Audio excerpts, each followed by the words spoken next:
Man, I am excited. Today on the show, we have Jeff Hoffman. Who is Jeff Hoffman? Jeff Hoffman is an award-winning global entrepreneur, proven CEO, best-selling author, and we're going to dive into this. You may not know Jeff off the top of your head there, but you may know some of the brands that he's been associated with: Priceline.com, Booking.com, UBid, and a bunch more. I'm excited to have him back. Jeff Hoffman, welcome back. Thank you, man. Excited to be here and spend some time with you. Absolutely. I'm excited to have you back and just get, like I said, get caught up. One of the things that I want to talk about real quick is you've added Emmy Award-winning producer and Grammy Award-winning producer. Talk about this. Um, you know, uh, I'm a software engineer by trade, right? Right. So I spent all these years in the tech industry, which is a very left brain logical in tech and in software, et cetera.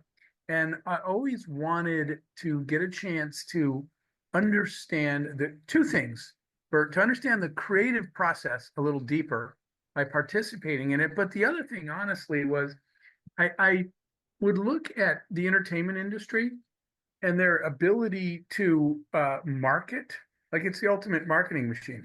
Yes. Specifically, there was a time where, based on marketing, me and my friends were all talking about a movie coming out for weeks. We went on Friday night opening. We waited in a long line on the opening day and Friday. We spent all that money to go in and get all our snacks. And it took a few minutes for me to realize the movie was horrible. And I was like, how did they do this? How did they get me to wait outside, talk about it for weeks, rush after work, spend this money for a horrible product because they're brilliant at marketing? So when I took a break from tech, I was like, if I go spend time in sort of music, film, and television, I could one understand the creative process better. How do creative people create? Because it's there's some similarities, but it's different than what I do in the business world. And then how is it they're so good at marketing? So that's why I took the foray into music, film, and television, which we did work in all of those. All right. So which album, TV show, movie, what were the names? So one more thing though, I had it interesting because what everybody said to me was, dude, you can't do entertainment, right? You can't do music because you're a tech guy. Right. And the part they miss is that our sort of fundamental theorem was that business is business. It's the music business, right? It's the Right. music business. And the reason there's a term called starving artists, I think, is because they they poo-poo the business side. Ah, we're Right. artists. We don't care about business. And I'm like, that's why you're starving. Maybe if you merged business people and artists, creative people, that's the win, right? And so that was kind of the approach we took. Let's apply everything we know about building businesses, entrepreneurship.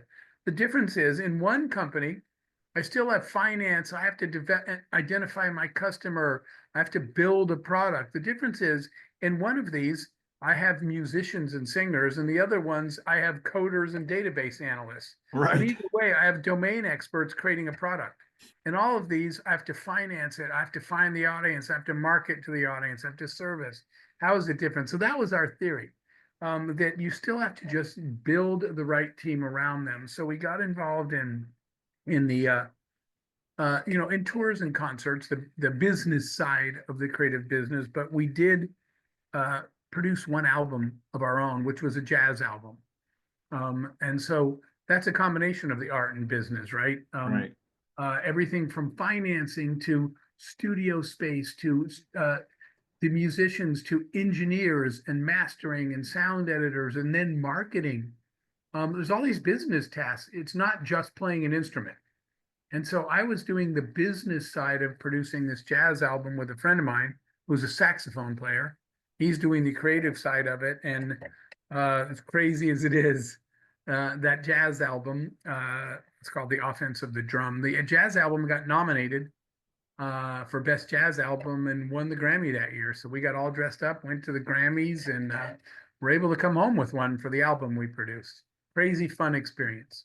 Man, that's outstanding. And you're right. Look, I think that everybody soon, is most likely had that experience where you've waited outside and, you show up and you go through all those uh, machinations and yeah, you're let down by the movie.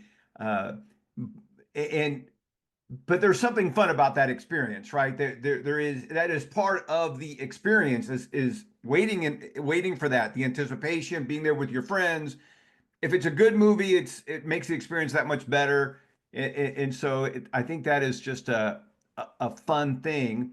Um, that for me personally, I've done that so many times because I kind of consider myself a movie buff, but I've never stood outside waiting for the next Apple phone to be released, Uh-huh. which a lot of people have done. Talk Yes. about brilliant marketing, right? It's just Yep. like, yeah.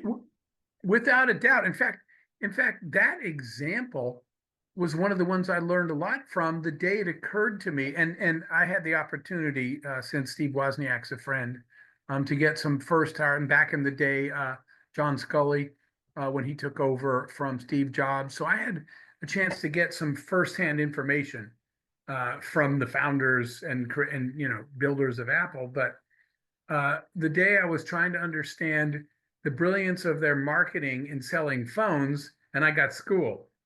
What I was told is, we're not selling phones. We're selling cool and we're selling FOMO. And so if you look at the early iPhone commercials, they basically said this: all the cool kids have one. Yeah. So kids weren't going to their parents and saying, the iPhone has more memory and a faster, higher pixel camera and faster CPU. They were saying all the cool kids have an iPhone. I'm the only kid at school without one. They were selling cool and it Right. was working. But that was a huge marketing lesson for me. What are you really selling is what I learned to ask, because that's a big piece of what they were selling. And then the FOMO concept wasn't called FOMO then, but they were pioneering it. You really want to be the only kid at school or the only one at the office without an iPhone? And the answer for people was no, right? I Right. don't want to feel like the one dork without an iPhone. So super. That's the kind of lesson that went there to learn from creative people. Right. And I want to illustrate this a little bit further because we have five kids total, and the babies are twin girls. And for their 16th birthday, we gave them some cheapy phones. In fact, I think we bought them at Walmart. And they were super excited. All right, we got phones. That lasted maybe 3 days. And then they came back and said exactly what you said. Dad, we are the only people in our school that don't have iPhones. Yeah. And I said, that's great. You guys can be different. You don't want to be different.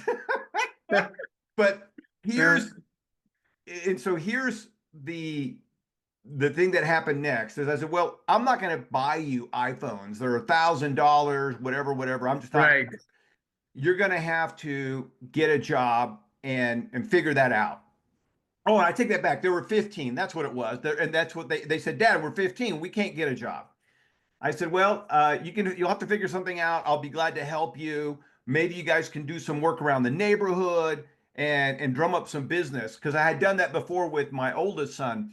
And anyway, just so happens that we had a friend who had just opened up a pet grooming facility and she Okay. needed some weekend help. And this to me was such a great blessing because the twins said, "Okay, we'll work there," but it was a disgusting job.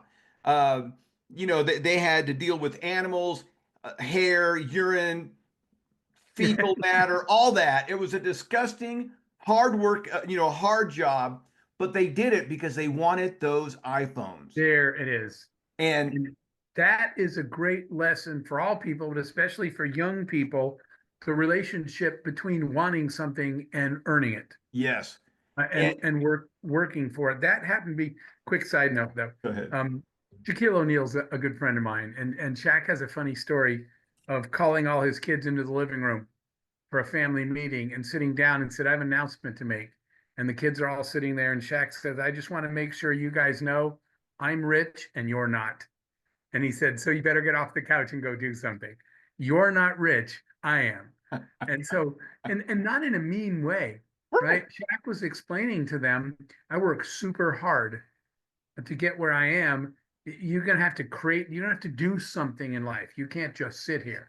So I think it's funny that he tells his kids that you're not rich, just I am. I Um, and he's am. trying to do it to inspire them to have values. But I had that, Bert, from college because I wanted to go to a school that I couldn't afford. And when I got there, I actually got told to go home.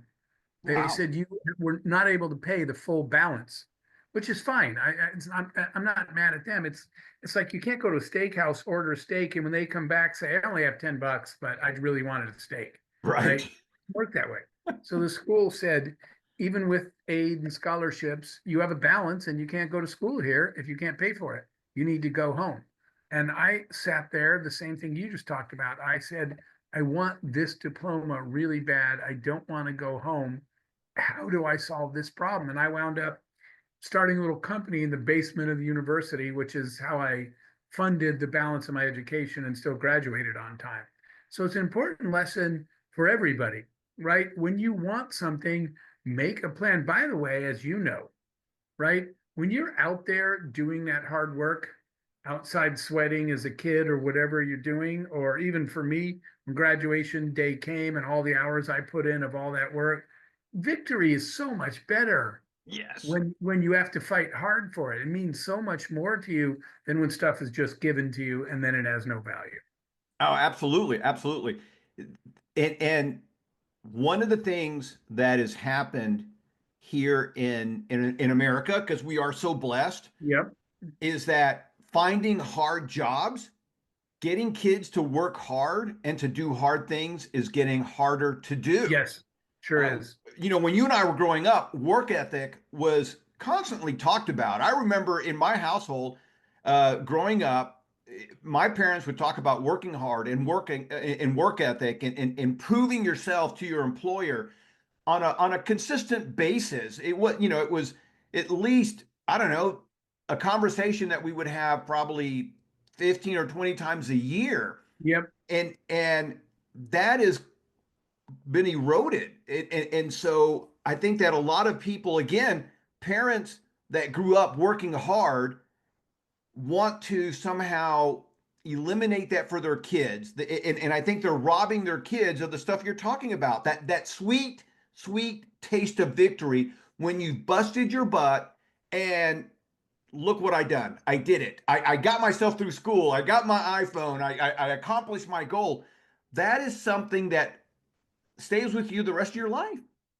The perfect example of that was when the participation trophy era hit. So I was particularly proud. I picked my daughter up from softball after the last game. They had a final meeting, and they said, "All right, we're going to give out the awards." And they gave every kid a trophy. And we got in the car, and my daughter flung the trophy over her, probably broke over her head into the back. And I said, "What's that about?" And she said, "Participation trophy." She said, "There should be one trophy, an MVP, and it should go to Mary." My daughter said this. She said, "Mary practiced way more hours than all of us. She was the best player, right? She would stay late for extra hitting practice, and she earned the MVP. No one else should get a trophy. She outworked us, she outpracticed us, and she outperformed us. Why does anyone else have a trophy?" I was so proud of her. She's Right. like, "This is stupid," but it is the softening of America in a bad way. Absolutely. A Absolutely. participation trophy teaches your kids you don't really have to try. And actually, in life, if you really want anything in life, you do have to try. Hard work will never not be important. Right. So Jordan you and I agree Peterson. on that. Yeah, no, absolutely. Jordan Peterson in his book, that was it 12 Rules for Life.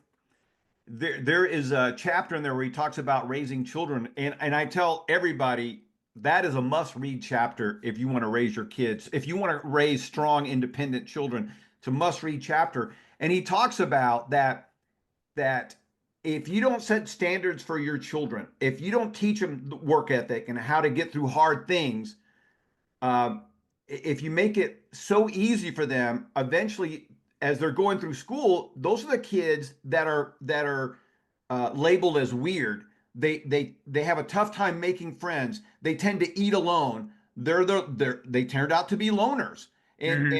and they struggle in life. And so he says you can either be the coach for your kids and teach them how to do hard things, or life will teach them, and it's going to be Yeah, so much harder. And so, absolutely true. They're going to learn the other way, which is not a pleasant experience. yes, absolutely. And anyway, so I don't know how to get that back. I don't know how. Uh, I think that the participation trophies need to be reduced, eliminated, deleted, but I don't know how we do that because now everything is offensive to somebody, and we should not Yes, be offending anybody. yes, it's true. We evolved to this just really bad state where you're not even allowed to have an opinion anymore because you'll get canceled for offending somebody somewhere. It's Right. crazy. And one of the funniest cancellation things that happened was with oh, what's the comedian, female comedian, Roseanne Barr. Yeah. So she got her, the Roseanne show came back for a Yep. second or for that reboot, and she made some, what I would, that it could be offensive remark about a politician, but it's Roseanne Barr. Yeah. I mean, that would be like making Shaq O'Neal feel bad because he's whatever, almost 8 feet tall or something. It's like it's Roseanne Barr. This is what she's known for. And Well, now, I was going to say that's right. That's why we watched her in the first place. right, because she's rude and crude and socially unacceptable. And now you're going to take that away from her. And guess what? The other thing is, if you don't like it, don't watch her. But Right. canceling her, right, is not really the foundation of this country. The foundation is, live and let live, right? Freedom of speech. If you don't like it, don't listen. But yeah, I agree with you. It got so ridiculous now. And to your point, if you don't like something, don't buy it, don't watch it. You can Yep. vote with your pocketbook, you can vote with your eyeballs. That has more power than anything else. Uh, anyway, so like I said, there's no solution for the I was moment, going to but say, unfortunately, we can't solve any of this. Just agree on it. absolutely. All right, so let's talk about business. One of the things I want to ask is, again, you've been involved with numerous successful business startups, as well as you've scaled several big brands. Um, what is the one lesson about success that took you the longest to learn? I think that, well, I'm going to answer a different question than you asked first. Um, which was the most important one? I don't, because they all took me long to learn. Um, and they all took the same long, I think, through a lot of trial and error. But the most important one was the fact that real leaders don't create followers, they create other leaders. So when you're a CEO, right? And again, I remember this a time. Uh, One time, my daughter says to me, "Are you the boss at work?" I said, "Yeah." Why? And she said, "Well, what do you do?" And I said, "Well, what do you think I do?" And she said, "You just walk around and tell other people what to do." And I sat there and thought that if you ask the average person, what does the boss do? That's what the boss does. Sure. That's kind of what we're raised to believe. You're the boss, go tell people what to do. And so, in fact, true growth as a person, but definitely as a company, I have the one book Scale and that David and I wrote, and page one basically says you can't scale until you get out of the way. Um, and I get these people all the time that reach out to me and they tell me frequently, they're like, "Jeff, I'm working longer than I ever have and harder than I ever have. So why am I not growing faster?" And I'm like, "Dude, you're the problem." Right. So that lesson is that the job description is not you're the boss, run the company. I sort of rewrote my own job description later the job description is to surround yourself with people smarter than you, to build the environment. It's bigger than just physically the company, that's the culture and everything. To build the environment where all the best people in your industry all want to work for you and never want to leave. So that's that's an inverted pyramid. That's a servant leadership model. I'm not the top of the pyramid, I'm the bottom. If I if I build a place that all the great people want to work and then work really hard to make them want to stay by taking care of them, then I'm not in the way anymore. I'm surrounded by people smarter than me, but you have to trust and empower them. You have to let them grow their part of the business, and you just have to let go. And a lot of people tell me things like, I can't let go because, and I know the reason, they don't trust the people. Right. And I'm like, okay, then that's on you, not them. Why did you hire someone you don't trust? Go back out there and don't come home till you find someone you trust. So that's the rewritten job description in the lesson, is that a leader's job is to spend a lot more time finding people smarter than you, and then a big chunk of your time not running the company, but building those leaders so you can let go and let them have it. I had a guy say, I said, why don't you let her run the business? Quit micromanaging her. And he said, because she might not do it the way I do it. I said, you're absolutely right. She might do it way better, right? Because she was raised in a whole different set of circumstances than you, and she looks at the problem different. So that was the big lesson. That your real job is to spend more time finding people smarter than you, taking care of them, and less time telling people what to do. Absolutely. I love that. I love that that leaders don't create followers, they create leaders. Other And that's leaders. really what you want. Uh, a good leader, a really good leader is constantly looking at how they can subdue their ego, is one of my beliefs, right? Because the ego is the enemy. We've heard this over and over again. And anytime you find an arrogant, conceited leader, you're either going to find a small company or a company on the verge of failing. Yeah. And you look at Blockbuster, for me, is a great example of arrogance, right? That they were too big to fail. Netflix has nothing on us. And what happened? Well, Blockbuster disappeared. Yeah, ironically, those are both people I know personally. Mark Randolph, the Netflix founders, as well as Wayne Huizenga back when he built Blockbuster. So I got to hear from the inside exactly what you're talking about. In fact, it caused me to. I once did a TEDx talk that we did live from the New York Stock Exchange. It was the first one ever done on Wall Street, um, and I started my talk by saying, I'm going to tell you the three most dangerous words in business.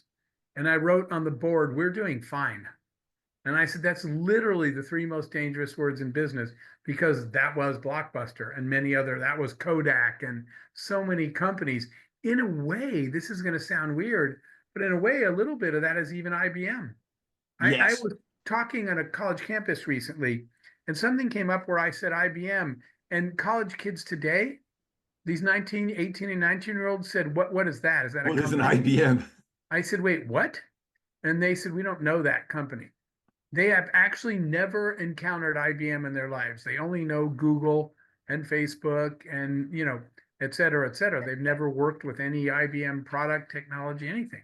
And so, yeah, the people that say we're doing fine have literally closed their minds to innovation. There is a movie. It's not a business movie. It's World War Z with Brad Oh yeah, Pitt. I remember it. So one of my favorite parts of that movie is he gets to Israel, because at this point in the movie, Israel is, they had built these giant walls around the city, and they're like the they're doing the best out of everybody else. And Yep. meeting with one of the leaders, and he says everybody got the same memo, the same email about this virus, but you're the only people that did anything about it. How did that happen? And he talks about the 10th man theory. And the 10th man theory is if everybody is consensus that we're fine or that we don't need anything, then the 10th man, his job is to do the opposite of what everybody is in Hmm. agreement with. And they and so in this situation, everybody agreed that, hey, we're not going to be affected by this. And then his job was to say, okay, we are going to be affected. What do we need to do? And so they erected these giant walls. And I thought, man, that has to be a standing operating procedure, an SOP for companies, because every day there's a blockbuster that's going to happen, or Kodak, where we're fine, we're 100 Sure. years old, we're stable, we're not going to go anyplace until we're gone. And so, You uh, know, go ahead. we always did, and I did this with all my companies. We did our own version of that now that you bring it up. But mine was uh, worst case scenarios and what we do. So I would bring my team in, and everything's running smoothly. And I would ask them questions like, what if the room we're sitting in caught on fire and all those servers burned? Right? The odds of that happening really low. So no one's ever discussed what if our building catches fire, right? No buildings caught fire in this area in 50 years or something would be the answer people would give. And I'd say, that's great, but what if it did? And they'd say, I don't know. I said, come back when you know. And so they would come back and say, well, we'd have to have a rollover server farm. And then I was like, how do we do that? And they came back and said, that's too expensive. And then we discovered, I asked them to go research it. There's companies, of course, that are disaster recovery firms that already have a server farm. You basically just make a copy of all of your operating software, send it to them, and you don't need to have a rollover server farm. They do. So Right. if your place burns, you literally flip a switch and you're still live. We had never done that, but you know what came shortly thereafter? Giant hurricane warnings, Mm, and people were boarding up windows. I said, well, it ain't a fire, but our whole entire server room's in danger. Um, and so we would do these worst case scenarios and we would do rollbacks. I would just say, just so I can hear it, what would you do if this thing happened? What are all the things that could happen? And it just helps you sleep a little better at night when we've thought, even though the odds of that happening are probably never, the mental process of just asking the question was always helpful for us. So we always had, and then there's the lesser version. It's not the whole server farm goes down. It's just that we release a new version of the product and it just doesn't work. right. Like I said, if Monday morning the product stops working, do you guys know how to do a rollback to Friday's version?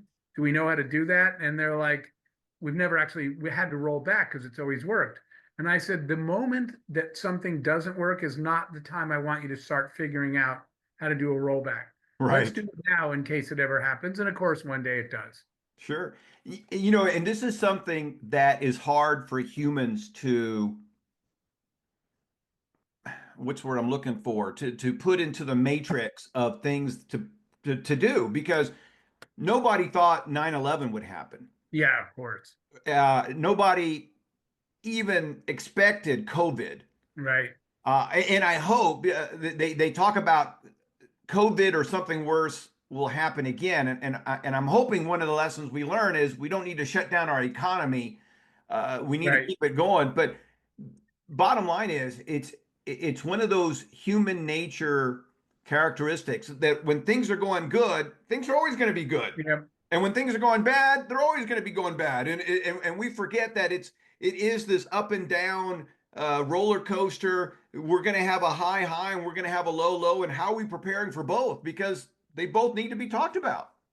Yeah, I agree with you, by the way, what you were saying that uh, with both sides of that, the high as well. I've actually seen businesses that were basically crushed by success Yes.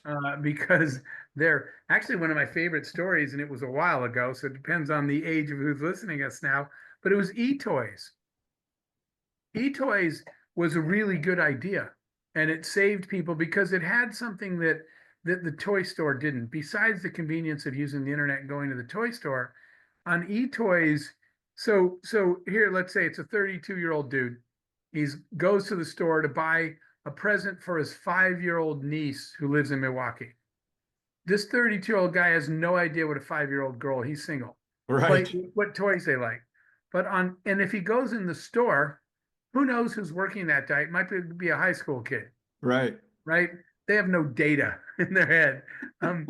eToys had this data of every purchase everywhere. So you could say to eToys, I have a 5-year-old niece in Milwaukee. It's her birthday. What should I get her? And it knows what 5-year-old girls in the Midwest are buying and what's popular and how they're rating, how the families rated it. So it would tell you. So what happened was they never really planned for success. They never asked the question, what if everybody starts using this? And so that's what happened. When Christmas came, the demand was massive. People ordered all these toys for Christmas and they couldn't deliver because it overwhelmed their infrastructure. And people's Christmas presents came in January and they all started suing the company and the company went under from the weight of the lawsuits. So success can kill you too if you have not actually discussed how you're going to handle it and plan for it. That was one of my favorite examples of that. They were so successful, they died, and people were like, wait, what? Well, I tell you, and I want to get your take on this. I love by the way, I love the e-toys example. Are you familiar with Quibi or Quibi? Yes. Yeah, I Okay. remember. Yeah. Okay. So you guys who don't know what Quibi is, Q U B I believe. I Anyway, think that's right. it was short for Quick Bites, and Quick Bites was going to be a subscription video or streaming subscription program, but it was going to be geared towards the phone user, people who only had a few minutes of attention span, and and it was they raised $2 billion. The people involved was what's her name? She was the CEO of HP. Um, and then you had Katzenberger, who was the CEO at one point of Disney. So you had operators with tons of experience. They had tons of money, and they went belly up in 6 months. And was the thing that impressed me the most, Jeff, was they spent $1 billion in 6 months, and they decided we're going to shut the business down. It's not working the way we thought, and we're going to give $1 billion back to our investors and just call it quits. I was impressed with that. But I also thought, man, you raised all this money, you have all this experience. It seemed like they gave up pretty quickly, that they weren't Huh. really committed to the business. They were just trying to jump on the streaming or the popularity of streaming. And hey, it didn't work the way we wanted to. Let's just close it down. It just reminded me that you can have a bunch of money, you can have great experience, great managers, but it takes more than that. Takes a lot more than that, especially, in cases like that of product market fit, right? Do you really have a product that enough people want and they're actually willing to pay enough to make this a business? You'd be amazed at how many times I have to tell people that's great, but it's not a business, right? Because they say people love what we're doing. That's right. But how much are they willing to pay you and how much is it costing you? Because you don't have a business, you just have a fun thing to do. I tell people a lot, congrats, you actually have a hobby.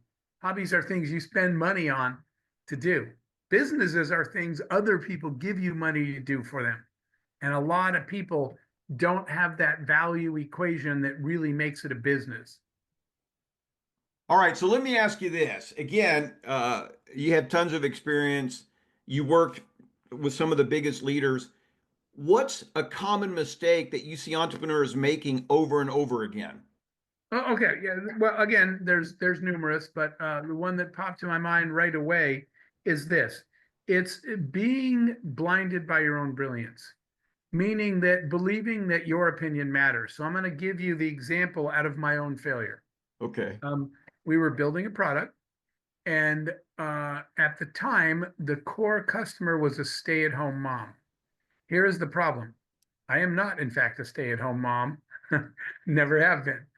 And even the people that worked for me that were women, guess what? They worked for me, so by definition, that they are not a stay-at-home mom. They are a working mom.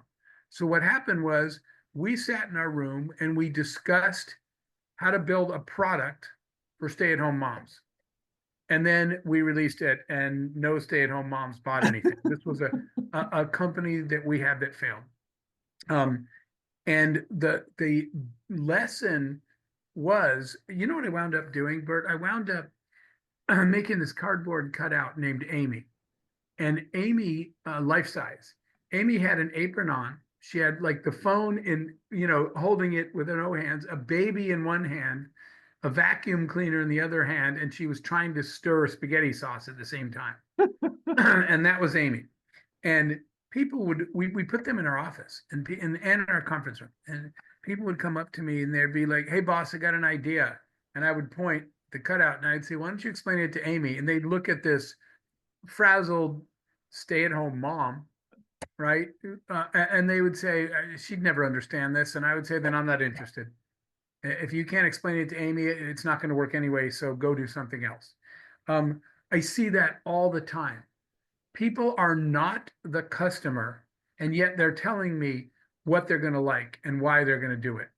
And so that process of customer discovery, for me, I always tell them it needs to be more. It needs to be customer intimacy. Customer discovery is a survey.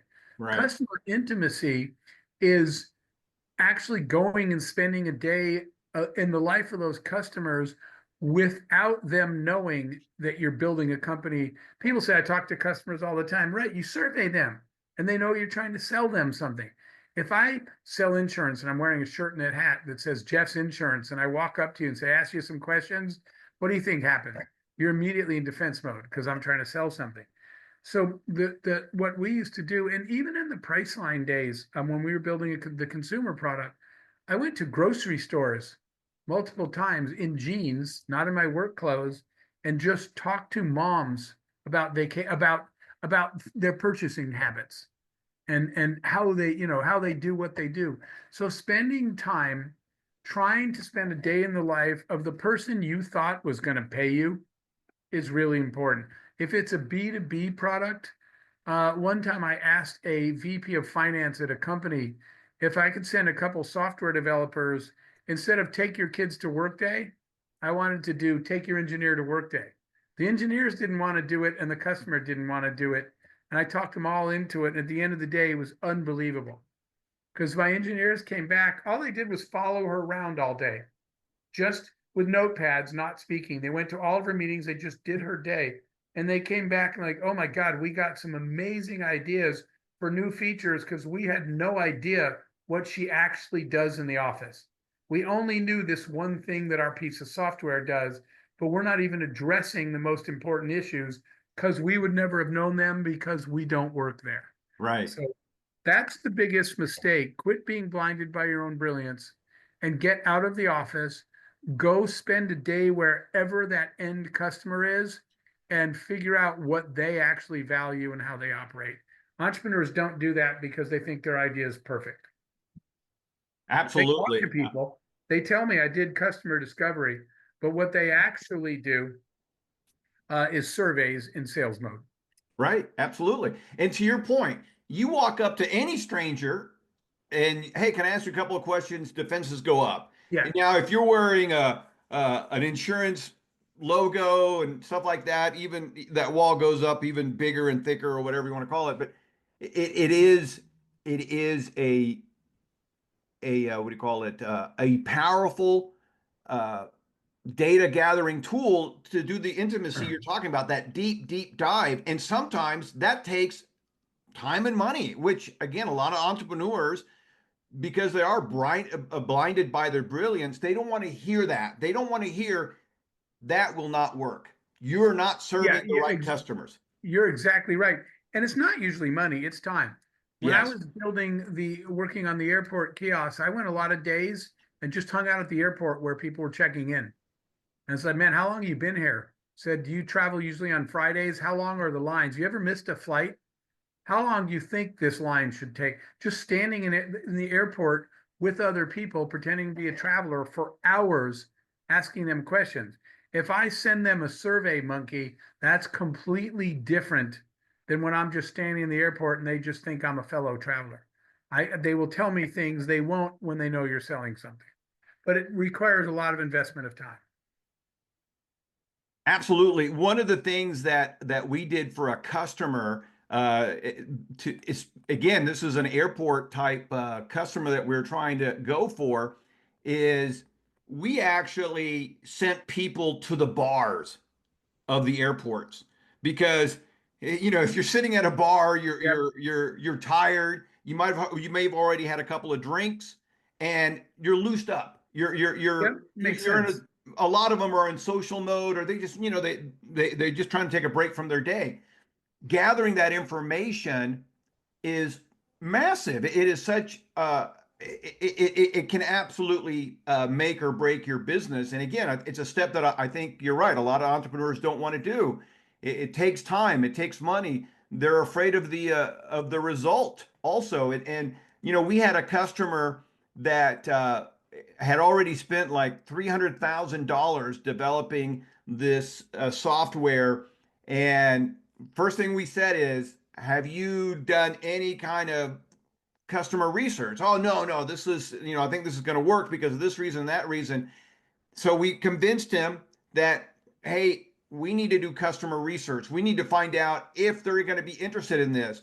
And we gathered thousands and thousands of data points where the customer said, no, this is not something that we would want to do at all.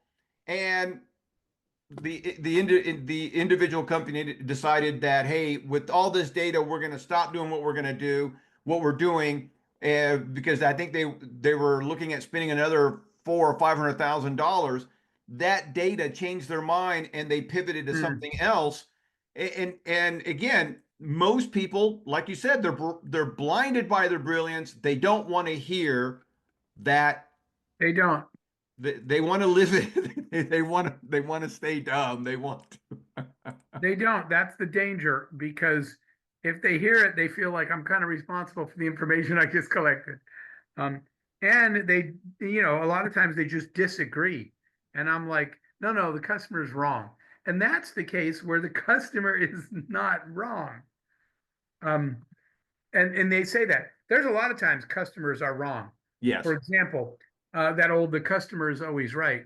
The part that's true is the buyer is right in that, if they don't see value in your product and don't want to pay for it, you got a problem, not them.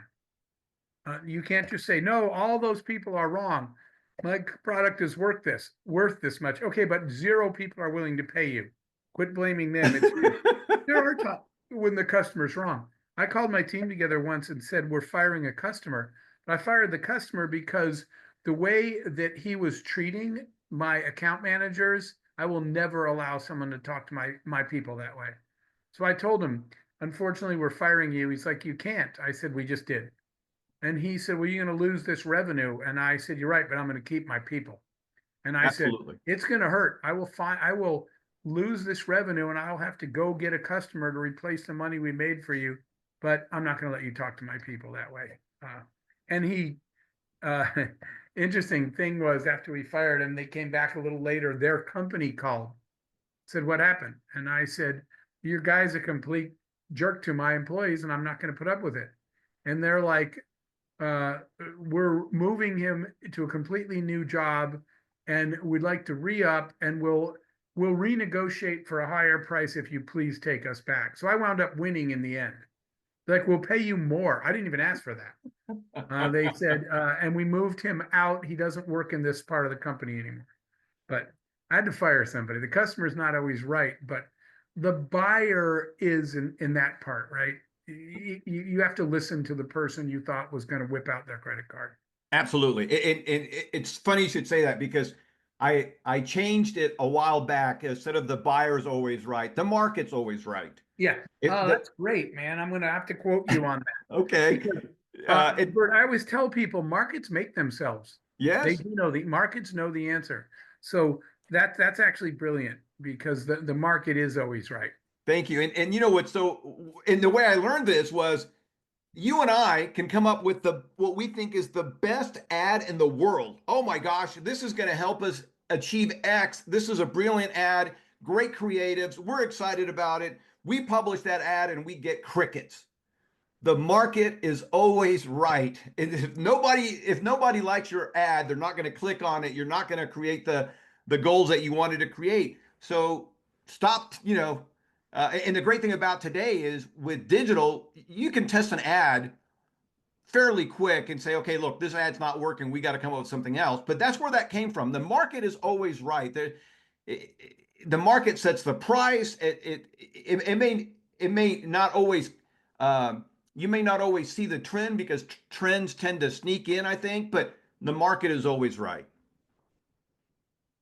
Totally agree. All right, let me ask you this.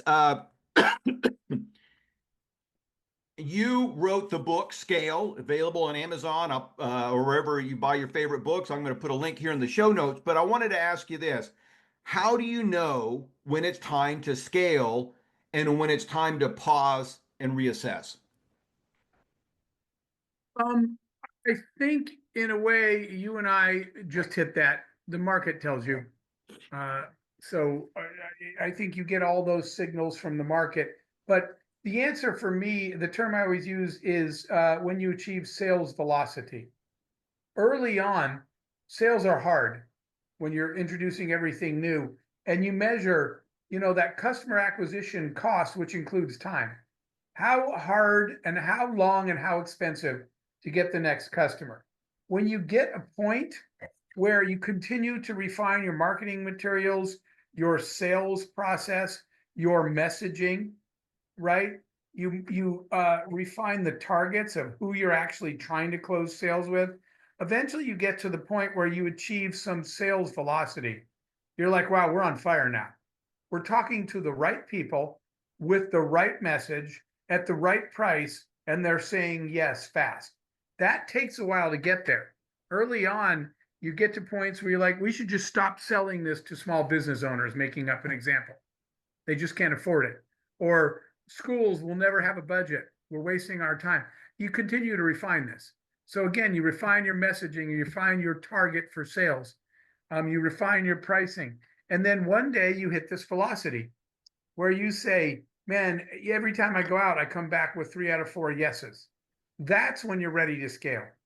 And if you scale before that, you spend a lot of money with a shotgun approach, and you waste a lot of that money. So I tell people, don't scale until you hit that velocity. Yeah, I like that. I think that's a great signal that it's time to scale. All right, I want to ask you this because, again, with your background, you've done what I consider high-profile startups. We see companies that raise millions of dollars, but after years, and I'm talking years, and sometimes even a decade, uh, they're still not profitable. How is it that they're still able to attract more money, more investors? This always surprises me. Um, I'm going to over answer this, and I know we just have a couple minutes left. Um, the market is not rational. The market is emotional. Um, uh, so frequently, we see people react. In reality, the beginning of Bitcoin was that way. Bitcoin had absolutely no value to anybody in the planet. The price went up because they were all buying it from each other because they were afraid they were missing something.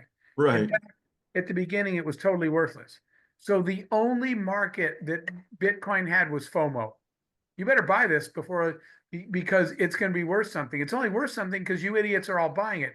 Now that's not where we are today with it. But I'm saying at the beginning, they a bunch of them got rich, and really at the beginning of the internet, a lot of people got rich by the stupidity of the market. People were just. I remember there was a time in our early Priceline days where this investor group I ran into, they're like, "Hey, we want to send you guys $20 million." I said, "For what?" They said, "For whatever you're doing." I said, "You don't even know what we're doing." "Well, you're doing the internet and we don't want to miss the internet. So can we send you $20 million?" I said, "Well, we would all go to jail because you can't just take money from people that don't even know what you're building." And they're like, "Well, we know it's the internet and the internet's going to be something. And everyone says, get in the internet. So please take the money." So there are moments in time where FOMO and emotionality far exceed rational thought, and the market just behaves stupidly. It behaves for all the wrong reasons. And then that trend starts to trend and other people jump in. And if you were to ask him, why are you doing this? I don't know, just because everyone around me is. I don't even know what they're doing, but I don't want to miss it. So there's a lot of irrationality. And there's a lot of those companies that have this short meteoric rise and then fade, either die a flaming death or slowly sink into the ocean and you never hear about them again. Right. Sometimes you go back. I asked somebody the other day, I actually don't know the answer to this, so I could be wrong. But I asked somebody the other day, whatever happened to Groupon, as a random example? That was all the rage. Everybody was talking about it. They had got offers of huge amounts to buy the company. I've never heard from them again. What happened to it? So some of these things get a big emotional response and a wave. And if they're not really sound business models over the long term, they disappear. Yeah. It's so funny you mentioned Groupon because that's what I was thinking. Groupon continues to raise money. They're still out there. They've yet to make a profit. Another example is Lyft and what do you call what's the other one besides Lyft? Uber, you're talking about? Uber, yeah.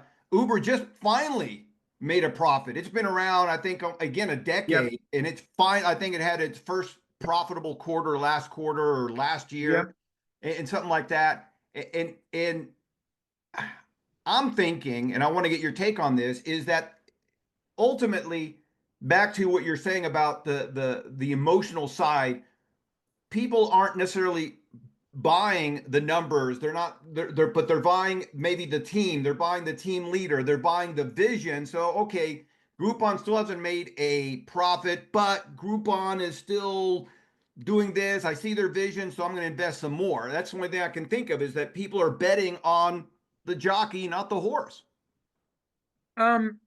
Yes, but mostly they're not even doing that. Mostly they're just doing it because someone else was. They see the frenzy. Mostly it's feeding frenzies. And they're like, other people must see something. They must know something I don't. I see other people doing it, so I'll just do it. I really think that because I think if you ask the average people, give me your business assessment of their leadership, they're like, I don't know. Everybody seems to be buying it, so I'm buying it. I don't think there's enough of that, which is how you got, for example, the WeWork situation.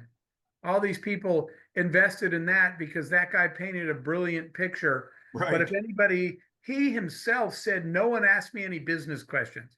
I don't know if you remember Sunsoft or whatever they're called, SoftBank. SoftBank, yeah. They invested in it. And later they said, we should have asked them some questions about the business. I was like, what? Those are some of the smartest investors in the world. And they admitted they bought in when everyone else did, and they didn't really ask to see a pro forma. Okay, come on. So even at the highest levels, a lot of people are just buying FOMO so they don't miss the next wave. Obviously, that's improved some, but it's still out there. Yeah, and SoftBank now owns WeWork, for Yeah, lack of better terms. And I think, if I'm not mistaken, so this is was brilliant on the part of the CEO. He had put up for collateral a bunch of the WeWork stock, took out like a huge loan against that yep. stock. He walks away with like $500 million or whatever the loan amount is, hasn't paid any of it back. And It's a it's crazy story for the times, a It's a cautionary crazy tale. story. It absolutely is. But he benefited from other people's, I guess, stupidity. Certainly Absolutely. lack of due diligence. Absolutely. Again, he painted what a great story or Yep. whatever. All right, so let me ask you this because we talked about uh, data and investing and how do you balance the data driven decision making with, let's say, the gut instinct? Yeah, I think that you marry those. I think you're right on. Um, because there's a lot of things that have happened in the world that no data predicted and no one saw it coming. So that is gut instinct, right? And that is what you said, trusting leaders, trusting creative, visionary leaders that they're going to come up with something. So I think it's a mix. You get grounded in the data, but sometimes you roll the dice because you believe in some visionary's ability to shape the future. So for me, I always make sure to consider both. And by the way, it works in the other way, right? The data looks good, but something feels off to me. So I trust that gut instinct both directions. Yes. When your gut says, I don't know, everybody seems to think, I've had a couple times in my life that everybody wanted to do business with specific people. And I just told them, I don't know, something, my spidey sense, right? Whatever. My gut. And they're like, Jeff, this person's extremely successful. Everybody's lined up at their door. You're the only person that thinks it's wrong. And there's 2 cases of that where those people wound up in prison because the whole thing was a fraud. So I've trusted my gut instinct of not doing business with people that everybody else told me, look how successful that person is. And it turned out my gut was right. Something was off. They were, in the one case I'm thinking of, the dude was cooking the books and lying about the business. And now he's in prison.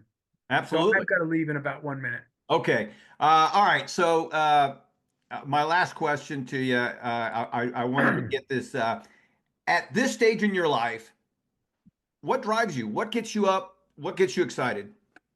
One piece is the ripple effect, helping people that I know will use their success to make other people's lives better. So a random example, I helped some young Jordanians. I was over in Jordan, start a business. They had an idea. We were sitting at a table eating one day. They asked for time with me. They had a business idea. I helped them for years. Their issue was a young Arab entrepreneur in their country. No one will help you. They had a hard time getting startup funds, getting mentorship. And so I made a deal with them. I'll help you, but if you're successful, go fix that problem. What blew me away was after they were successful, they sold their company for millions of dollars. And on day 2, they started writing checks to all the other young Arabs that had a good idea, but zero money. I was like, what do you guys can keep a little of it. And they're like, we're going to put most of it back into the people that are like us. I love that. Yes. So helping people succeed that will use their success to make other people's lives better, that's probably the biggest driver. So when I try to choose where I spend my time now, I'm looking at, are we spending time somewhere where we might be able to have that ripple effect of helping the right people become successful so that they'll pay that forward. I love it. I love it. We'll end on that note. Jeff, thank you so much. If somebody Thanks, wants to buddy. reach out to you, Appreciate the time. you bet. If somebody wants to reach out to you, what's the best website? Instagram is Speaker Jeff Hoffman. I'm on LinkedIn a lot. I do have a website, jeffhoffman.com. Great. I'm going to put all these links in the show note. Jeff, looking forward Thanks, to having you Bert. back. All right, buddy. Talk to you.